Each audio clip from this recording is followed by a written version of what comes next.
अपना गांव कनेक्शन है, अपना गांव कनेक्शन है, अपना गांव कनेक्शन है, अपना गांव कनेक्शन है, अपना गांव कनेक्शन है। नमस्कार दोस्तों, मेरा नाम है नीलेश मिश्रा और ये है हमारा गांव कनेक्शन, भारत का अपनी तरह का एकमात्र टीवी शो जो ये कोशिश करता है कि भारत के शहरों और गांवों का रिश्ता, उनका कनेक्शन जिंदा रहे, बढ़ता रहे। जैसा आप जानते हैं, मैं रेडियो पे कहानियाँ सुनाता हूँ, फिल्में लिखता हूँ, किताबें लिखता हूँ, गीत लिखता हूँ। तो लोगों ने पूछा कि भैया ये गांव का शो क्यों कर रहे हो? क्या हो रहा है ऐसा गांव में जो आप टीवी पे दिखाओगे? और मैं उनसे कहता हूँ कि थोड़ा सा अपना इग्नोरेंस का, अज्ञानता का चश्मा उतारिए। भारत के गांव में अभूतपूर्व बदलाव आ रहे हैं, बहुत अच्छे अच्छे बदलाव। गांव में नई सोच आ रही है, रहन सहन का तरीका बदल रहा है, लोग क्या खाते हैं, टीवी पे क्या देखते हैं, मोबाइल फ़ोन का प्रयोग करते हैं, आगे पढ़ना चाहते हैं, बड़े बड़े करियर्स को परस्यू करना चाहते हैं, सब बदलाव आ रहे हैं। लेकिन अखबारों में हमें गांव देखने को नहीं मिलता। तो हमारी कोशिश है कि आपको हर बार, हर एपिसोड में कुछ नया दिखाएं, कुछ ऐसा रोचक जो आप सोच भी ना पाएं कि भारत के गांव में हो रहा है। और अगर आप गांव में रहते हैं तब भी आपको आश्चर्य हो कि अरे, भारत के अन्य राज्यों में, गांव में इतनी नई नई चीज़ें हो रही हैं। क्या हम उससे कुछ सीख सकते हैं या क्या हम औरों को कुछ सिखा सकते हैं? तो चलिए देखते हैं कि आज के एपिसोड में, अगले आधे घंटे में हम कौन सी स्टोरीज देखने वाले हैं। क्योंकि भाई बहुत ज़रूरी काम है आपको और मुझको बनाए रखना है हमारा गांव कनेक्शन। चले हाईवे पे फर्राटे से, चले हाईवे पे फर्राटे से, पगडंडी भी लगती अच्छी। चौपाल में बोले है बिटवा, हम सुन देंगे इंटरनेटवा। चौपाल में बोले है बिटवा, हम सुन देंगे इंटरनेटवा। हाँ हमरी रंगबाजी है, हाँ हम थोड़ी अठन है। अपना गांव कनेक्शन है, अपना गांव कनेक्शन है, अपना गांव कनेक्शन है, अपना गांव कनेक्शन है, अपना गांव कनेक्शन है। दोस्तों, आज की पहली कहानी सपनों की उड़ान की कहानी है। हम आपको अक्सर बताते रहते हैं, दिखाते रहते हैं कि कैसे गांव में ख्वाहिशें बड़ी हो रही हैं और होनी भी चाहिए। गांव में लोग जो पहले करते थे, जिन व्यवसायों में रहते थे, उनसे वो बहुत आगे जाना चाहते हैं। जैसे जैसे शिक्षा वहाँ पहुँच रही है, जैसे जैसे नई ख्वाहिशें, नए सपने वहाँ पहुँच रहे हैं। मेरे साथी अरविंद शुक्ला उत्तर प्रदेश के एक गांव में पहुँचे जहाँ पर एक बीपीओ चल रहा है। जी हाँ, बीपीओ यानी बिजनेस प्रोसेस आउटसोर्सिंग। सरल भाषा में कहूँ तो शहर की नौकरियाँ गाँव तक पहुँच रही हैं। एक बहुत ही नया और बहुत ही महत्वपूर्ण ट्रेंड है। तो देखते हैं कि कैसे चल रहा है गांव में बीपीओ और क्या यही प्रयोग भारत के और बहुत से गांव में हो सकता है।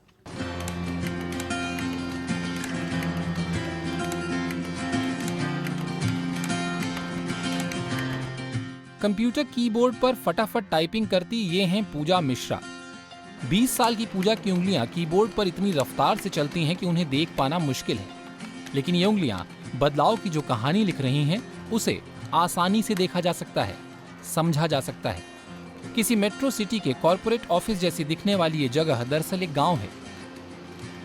ये सीतापुर का सोनारी गांव है, जो लखनऊ दिल्ली हाईवे पर 70 किलोमीटर आगे जाने पर बिस्वा रोड पर है। और यहाँ चल रहा है ये बीपीओ।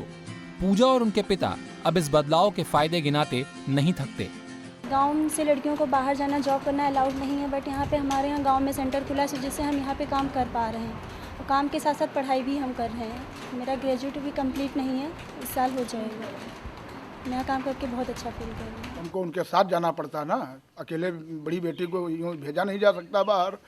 तो इसलिए जो है गांव में अगर सुविधा उपलब्ध है और हमारे सेंटर खुला हुआ सोनारी गांव में, तो हमारी बच्ची भी काम कर रही हो, 40-45 बच्चे और भी उसमें जो है जॉब कर रहे हैं।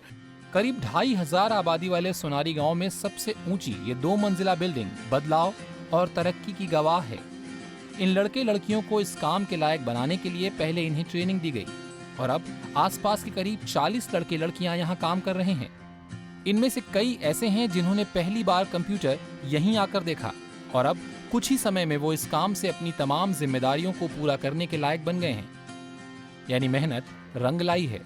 जितने भी बच्चे यहाँ पे आते हैं सब आसपास के गांव से ही होते हैं। करीब 8 से 10 किलोमीटर के रेडियस में जितने भी बच्चे होते हैं उन्हीं लोगों को हम लोग यहाँ पे रोज़गार देते हैं। जो मकसद है कि ज़्यादा से ज़्यादा लड़कियों को रोज़गार देने का, तो 40% लड़कियाँ हमारे पास हर एक सेंटर पे, जितने भी हमारे इंडिया में सेंटर्स हैं 40% लड़कियाँ हैं, 60% लड़के हैं। जो हमें आय मिलती है अपनी फैमिली पे, उस पर खर्च होता है। हमारे भाई अच्छे स्कूलों में अब स्टडी कर रहे हैं, उनकी पढ़ाई पे भी खर्च हो रहा है। इससे हमें बहुत अच्छा लग रहा है और हमारे जीवन में काफ़ी बदलाव आया है, क्योंकि हम लोगों के पास कोई आय का साधन नहीं था। अब हमारी भी इनकम होती है तो घर से पैसे नहीं मांगने पड़ते हैं, खुद अपने आप खर्च कर लेते हैं। इस बीपीओ से न सिर्फ गांव के लोगों को कमाई का जरिया मिला है, बल्कि लड़के लड़कियों के एक साथ काम करने से नया नजरिया भी मिला है।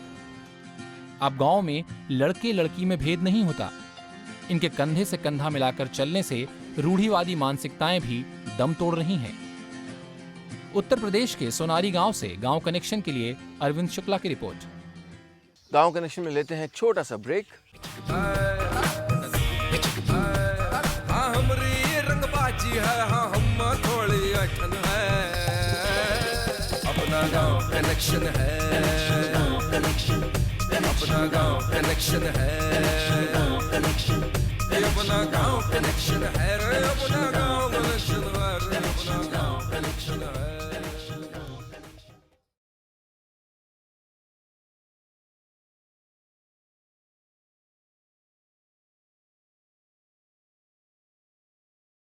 अपना गांव कनेक्शन है, अपना गांव कनेक्शन है, अपना गांव कनेक्शन है रे, अपना गांव कनेक्शन है रे, अपना गांव कनेक्शन है। दोस्तों, वैसे तो मैं रेडियो पे रोज़ काल्पनिक कहानियाँ सुनाता हूँ, लेकिन अगर अपने आसपास देखूँ तो ऐसी कई कहानियाँ हैं जो कल्पना से बहुत ज़्यादा खूबसूरत हैं।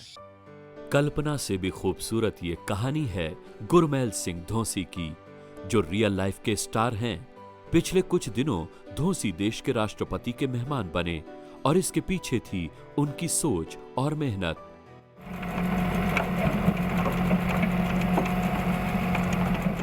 गुरमैल ने जब ऑर्गेनिक खाद बनाने वाली इस भारी भरकम मशीन का इजाद किया था, तभी उन्हें इस बात की पूरी उम्मीद थी कि धीरे धीरे ही सही लोगों को इस मशीन की अहमियत समझ में आने लगेगी। एक ऐसी मशीन जो खेत के कचरे को बेहद कम लागत में खाद में तब्दील कर दे, वो किस किसान के काम नहीं आएगी। 2008 में किसानों की मजबूरी देखकर ये मशीन तैयार की। किसानों की ये मजबूरी थी कि किसान कंपोस्ट खाद जो बनाता था, पहले हाथों से बनाता था लेबर लगाकर, उसको 5-6 रुपये केजी मगर खर्च आता था और इस प्रकार वो बनाते थे वो अकेले गोबर की, और लोग वो पीछे हटते चले जा रहे क्योंकि कंपोस्ट बनाना छोड़ गए थे लोग। और फिर हमने सोचा क्यों ना कि कोई एग्रीकल्चर वेस्ट का कचरा पड़ा है, उस कचरे को काम ले, एक तो सफाई हो क्योंकि किसान उसको जलाता था, जलाने से बचें और किसान के घर की सस्ती कंपोस्ट जल्दी और सस्ती बन जाए। फिर हमने उस बात को सोचते हुए एक ऐसा मशीन का निर्माण किया जो आपके सामने यह मशीन खड़ी हुई है। हम कभी सोच नहीं सकते थे कि राष्ट्रपति भवन में हम ठहरेंगे। दूसरा ये है कि हम यहाँ से कोई ना कोई संदेशा लेके जाएंगे कि आम लोगों को गांव में बताएंगे कि अगर किसी ना किसी आदमी को कुछ ना कुछ करना चाहिए, अगर वो भी कुछ करेंगे तो वो भी राष्ट्रपति भवन के दर्शन जरूर करेंगे। राजस्थान के श्रीगंगानगर के गुरमैल सिंह धोसी ने जो कंपोस्ट मेकर बनाया है, उसके 2 बड़े फ़ायदे हुए हैं। सबसे बड़ा फ़ायदा किसानों को हुआ है, उनके खेतों में जो कचरा बर्बाद चला जाता था वो जैविक खाद के रूप में इस्तेमाल होगा। और दूसरा बड़ा फ़ायदा ये हुआ है कि जैविक खाद को बनाने की लागत बहुत कम हो गई है। रैपिड कंपोस्ट एरिएटर ट्रैक्टर में लगाई जा सकने वाली वो मशीन है जो कचरे को खाद बनाने का काम करती है। जिस बायोमास को कुदरती तरीके से खाद बनने में 90 से 120 दिन लगते हैं, वो काम ये मशीन 25 से 35 दिनों में कर देती है। इस मशीन से 1 घंटे में 400 टन तक खाद बनाई जा सकती है।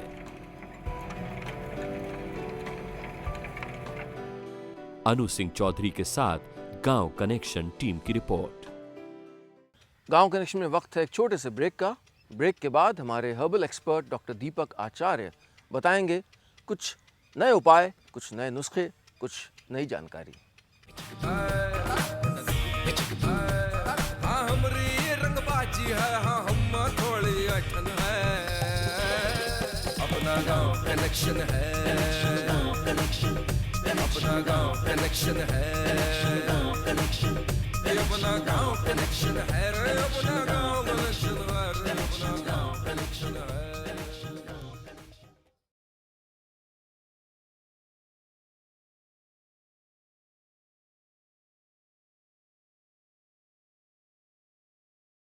अपना गांव कनेक्शन है, अपना गांव कनेक्शन है, अपना गांव कनेक्शन है रे, अपना गांव कनेक्शन है रे, अपना गांव कनेक्शन है। ब्रेक के बाद स्वागत है आपका गांव कनेक्शन में। दोस्तों, हमारी कोशिश रहती है कि हम इस शो में आपको कुछ नया हमेशा दिखाते रहें, सुनाते रहें, लेकिन साथ साथ ऐसी जानकारी भी दें जिसको आप अपनी ज़िंदगी में प्रयोग कर सकें। भाई देखिए, आजकल मैं सोच रहा हूँ कि मौसम बदल रहा है, मेरा गला ना ख़राब हो जाए। गला ख़राब हो गया तो रेडियो पे कहानियाँ कैसे सुनाऊँगा। ये जो छोटी छोटी रोज़मर्रा की मुश्किलें हैं, इनके बहुत ही आसान रोज़मर्रा के उपाय भी हैं। हमारे हर्बल एक्सपर्ट डॉक्टर दीपक आचार्य आपको ऐसी ही कुछ उपयोगी बातें बताएंगे कि कैसे हमारे आसपास की ही चीज़ों, फल, फूल, पौधों से हम बेहतर महसूस कर सकते हैं, सेहत बेहतर बना सकते हैं, बेहतर दिख सकते हैं और अपने मन में अच्छा महसूस कर सकते हैं। चलिए देखते हैं डॉक्टर दीपक आचार्य इस बार क्या जानकारी दे रहे हैं। शुक्रिया नीलेश जी। अक्सर खेत खलियानों के किनारे या गांव के आसपास नज़दीक के क्षेत्रों में कटीला एक पौधा दिखाई देता है जिसे थोर कहते हैं। ये थोर की जो पत्तियां संख्या में तो कम होती हैं, इसके शरीर पर कांटे काफ़ी सारे होते हैं। जब पत्तियों को तोड़ा जाए तो इससे एक सफ़ेद रंग का द्रव निकलता है, वाइट लेटेक्स कहते हैं जिसे। ये दूध नुमा जो द्रव होता है इसे घाव पर लगाया जाए, दाद खाज खुजली पर लगाया जाए तो बहुत तेज़ी से आराम मिलता है। ग्रामीण अंचलों में जो लोग होते हैं वो इसके कांटों को साफ़ कर लेते हैं और कांटों को साफ़ करने के बाद में जो हिस्सा है यानी जो तना है उसे कुचल लेते हैं। कुचलने के बाद जो रस मिलता है उसे शरीर में जिन अंगों पर सूजन आई हो वहाँ पर लगाते हैं।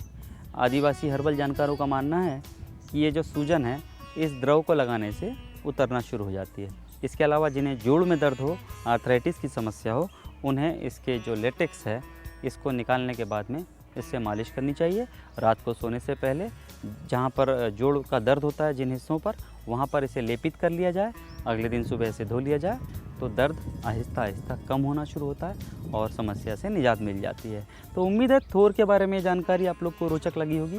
अगले बार किसी नई जानकारी के साथ मिलेंगे, तब तक नमस्कार, शुक्रिया। गांव कनेक्शन में वक्त है एक ब्रेक का। ब्रेक के बाद आपको ले चलूँगा एक हेरिटेज विलेज। हाँ हमरी रंगबाजी है, हाँ हम थोड़ी अठन है, अपना गांव कनेक्शन है, अपना गांव कनेक्शन है, अपना गांव कनेक्शन है रे, अपना गांव कनेक्शन है रे, अपना गांव कनेक्शन है।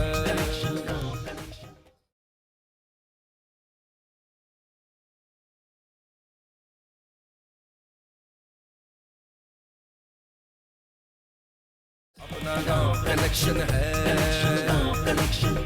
अपना गांव कनेक्शन है, अपना गांव कनेक्शन है रे, अपना गांव कनेक्शन है रे, अपना गांव कनेक्शन है। ब्रेक के बाद स्वागत है आपका गांव कनेक्शन में। दोस्तों, एक बड़ी विचित्र सी चीज़ अक्सर देखने सुनने को मिलती है, बड़ा आश्चर्य होता है मुझे। बहुत से शहरों में गांव को दोबारा बनाने की कोशिश की जाती है। यानी कि अगर कोई रेस्टोरेंट है या रेस्टोरेंट कॉम्प्लेक्स है, कोई रिजॉर्ट है, वहाँ पर आप फर्जी गांव देखते हैं। वहाँ एक बैलगाड़ी होगी, वहाँ हो सकता है खाट पड़ी हो, गाय भैंस हो, गांव का कुछ संगीत हो। मुझे बड़ी हंसी आती है ऐसे प्रयोगों पे कि भैया शहर में फर्जी गांव बना रहे हो, असली गांव हुआ ना। अगर गांव की मिठास चखनी है, अगर गांव की परंपरा और धरोहर का आनंद उठाना है तो गांव हुआ ये ना, गांव कनेक्शन बनाइए। मैं आपको ले चल रहा हूं हिमाचल प्रदेश के कांगड़ा क्षेत्र में, जहां पर एक गांव को हेरिटेज विलेज, हेरिटेज यानी परंपरा यानी धरोहर, उससे जुड़ा हुआ गांव घोषित किया गया है। इस गांव में कैसे जो गांव की खूबसूरती थी, जो गांव की परंपराएं थीं, गांव के पुराने घर थे, उनको वैसे ही रखा गया है, कैसे उस सिलसिले को ज़िंदा रखा गया है, ये देखते हैं। और क्या हम ऐसा अपने गांव में नहीं कर सकते? हम बदलना चाह रहे हैं, बदल रहे हैं, लेकिन इतना बदलना क्यों ज़रूरी है कि हम जैसे थे वैसे न रहें? सोचिएगा इस बारे में। तब तक मैं आपको ले चलता हूं इस हेरिटेज विलेज।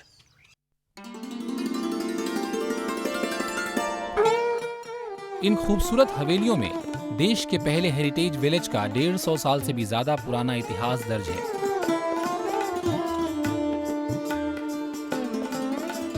बीते वक्त की शान और शौकत की कहानियां यहाँ दर्ज हैं। ये देश के पहले धरोहर गांव यानी हेरिटेज विलेज हैं।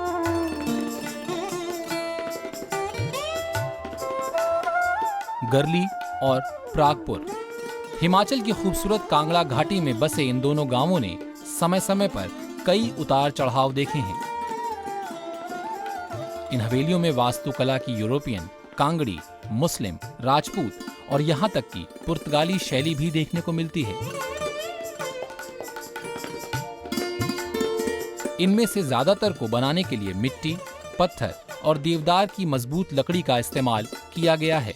ये इमारतें जो है कम से कम भी कोई 100 साल से भी ज़्यादा पुरानी है और देवदार की लकड़ी से बनी हुई है। आज तक इनको पानी का भी कोई प्रभाव नहीं होना, तूफान का। और ये सूदों ने बनाई है। सूद, कुठियाले सूद जो होते थे, उनके द्वारा ये इलाका पहले बहुत विकसित था, फिर धीरे धीरे पिछड़ता गया, पर अब वो फिर दोबारा से उठने लगा ये इलाका। तो अब इसी वजह से जो है ये इलाका, इन बिल्डिंगों की वजह से अभी इस इलाके में शूटिंगें हो रही हैं फिल्मों की। अभी फिल्म आएगी बांके की क्रेजी बारात। बॉलीवुड से आए थे कलाकार, बड़े बड़े राजपाल यादव जी, सभी ने यहाँ शूटिंग वगैरह की है। अमिताभ बच्चन भी आए हैं। प्रागपुर गांव का इतिहास करीब 500 साल पुराना है, जब खतरनाक डाकुओं के एक दल ने यहाँ इस इलाके में विध्वंस मचा रखा था। गरली और प्रागपुर उस वक्त जसवां रियासत में आते थे। यहाँ के राजकुमार प्रागदेई ने इन डाकुओं को खदेड़कर इलाके में एक बार फिर शांति बहाल की। उन्हीं के नाम से गांव का नाम प्रागपुर पड़ गया था। 19वीं सदी में प्रागपुर और गरली अपने मौजूदा रूप में आए, जब यहाँ पर सौदागर समुदाय से ताल्लुक रखने वाले कुठियाला सूद आए और यहीं के होकर रह गए। सूद आर्थिक तौर पर समृद्ध थे और उनकी समृद्धि इस इलाके के विकास में नजर आने लगी। इस समुदाय ने अपने पैसे से यहाँ पर स्कूल, अस्पताल, सराय और यहाँ के लोगों के काम आने वाली कई चीजों का निर्माण कराया। 1920 में ही इस गांव के लिए पीने के पानी की अपनी पाइपलाइन थी, जिसका निर्माण लकड़ी के बड़े कारोबारी और वकील राय बहादुर मोहन लाल नेकरवा ने किया था। इसे बनाने के लिए तांबे की तारें इंग्लैंड से मंगाई गई थीं। पानी सप्लाई की ये स्कीम आज भी लोगों की जरूरतों को पूरा कर रही है। समृद्धि और खूबसूरती की वजह से इस गांव को 1930 तक स्विट्जरलैंड ऑफ इंडिया भी कहा जाता था। ये उस वक्त की है जब ये गांव हिंदुस्तान में कोई मतलब विकास नाम की कोई चीज नहीं थी और ये एक विकसित गांव था उस वक्त। प्रागपुर का जजेस कोर्ट इंडो यूरोपियन स्टाइल में बना है। जजेस कोर्ट 12 एकड़ में फैला है। इसके बीचों बीच एक 2 मंजिला इमारत है, जिसे बनाने का काम 1914 में शुरू किया गया और इसे पूरा होने में करीब 4 साल लग गए। 6 कमरों वाली इस इमारत को बनाने में लकड़ी और पत्थरों का इस्तेमाल हुआ था। पुराने जमाने की लकड़ी के दरवाजे आज भी ज्यों के त्यों हैं और दीवार पर मिट्टी और गोबर से पुताई आज भी की जाती है। जस्टिस सर जयलाल के परिवार ने इस धरोहर को करीब 16 साल पहले होटल में तब्दील कर दिया, जहां पर 20-25 स्थानीय लोग काम भी करते हैं। प्रागपुर के ताल यानी तालाब का भी अपना इतिहास है। ये तालाब 1868 में तैयार हुआ। लेकिन वक्त के पहिए ने गरली और प्रागपुर से इनका वैभव कुछ हद तक छीन भी लिया। ज्यादातर परिवार बेहतर जिंदगी की तलाश में बड़े शहरों की ओर कूच कर गए और आलीशान हवेलियां वीरान हो गईं। कुछ इमारतें टूट फूट भी गई हैं और कुछ गिरने की कगार पर हैं। सरकार को इस ऐतिहासिक धरोहर की याद 1997 में आई, जब हिमाचल सरकार ने इसे आधिकारिक तौर पर हेरिटेज विलेज का दर्जा दिया और ये देश का पहला धरोहर गांव बना। हिमाचल प्रदेश कांगड़ा के गरली प्रागपुर से गांव कनेक्शन के लिए अरुण पटियाल की रिपोर्ट। दोस्तों, आज का सफ़र बस इतना ही। मुझे उम्मीद है कि आज के एपिसोड से भी आपने अपना गांव कनेक्शन थोड़ा और मजबूत किया होगा। मैं तो भाई मज़े कर रहा हूं। मैं हर हफ्ते भारत के गांवों की यात्रा पर निकल पड़ता हूं, ऐसे दृश्य देखता हूं, ऐसे लोगों से मिलता हूं, ऐसी आवाज़ें सुनता हूं जो शहर में खो गई हैं। शहर के कोलाहल में गांव बहुत पीछे छूट गया था और हमारी कोशिश है कि हमारे शो के ज़रिए हम उस फासले को थोड़ा कम करें, उस कनेक्शन को फिर से बनाएं। अगर आप अपने गांव कनेक्शन के बारे में हमको कुछ बताना चाहते हैं, अगर कोई ऐसी स्टोरी है, कोई ऐसा किस्सा, कोई ऐसे लोग जो आप चाहते हैं कि हमारे शो पे आएँ, तो आप स्क्रीन पे लिखे फ़ोन नंबर पे हमसे संपर्क कर सकते हैं। अगर आप फेसबुक या ट्विटर पे हैं तो फेसबुक पे हमारा पेज है गांव कनेक्शन, ट्विटर पे हमारा हैंडल है गांव कनेक्शन, और अगर आप ईमेल से सीधे मुझसे संपर्क करना चाहते हैं तो हमारा ईमेल आईडी है information@gaonconnection.com। तो दोस्तों, मैं चलता हूँ, लेकिन आप ध्यान रहिए, बनाए रखिएगा अपना गांव कनेक्शन।